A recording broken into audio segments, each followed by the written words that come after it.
বন্ধুমহল ফেনী জেলার উদ্যোগে রোজার মাসে ছিন্নমূল মানুষের কথা চিন্তা করেই পরিচালনা করা হচ্ছে বিনামূল্যে ইফতার কার্যক্রম। ইফতার বুথ থেকে প্রতিদিন গড়ে 250 থেকে 300 মানুষকে দেওয়া হয় ইফতার। দেশি ও প্রবাসীদের আর্থিক সহযোগিতায় এই কার্যক্রম চলছে। সমাজের অবহেলিত হতদরিদ্র মানুষের কথা চিন্তা করে বিনামূল্যে ইফতার বুথ পরিচালনা করছে স্বেচ্ছাসেবী সংগঠন বন্ধুমহল ফেনী। ফেনী জেলা সদর হাসপাতালের সামনের বুথ থেকে ইফতার পাচ্ছেন রোগীর স্বজন, পথচারী থেকে শুরু করে সুবিধাবঞ্চিত সবাই। প্রতিদিন গড়ে 250 থেকে 300 রোজাদারকে দেয়া হয় ইফতারি। এই জিনিসের খাতিরে যারা এই কাজটা আমাদেরকে দিতেছে তাদের হেফাজত করেন। হ্যাঁ, কেন সবসময় রোজা থেকে আমরা ইফতার করি, আমরা তো খুব ভালো লাগে।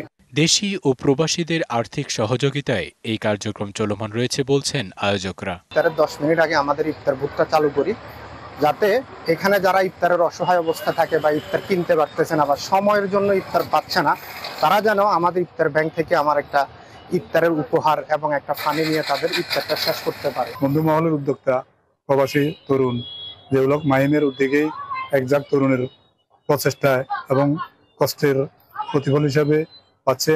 আমরা 150 দিয়ে শুরু করেছি। প্রথম রমজানে এই কার্যক্রম উদ্বোধন করেন ফেনীর অতিরিক্ত জেলা প্রশাসক।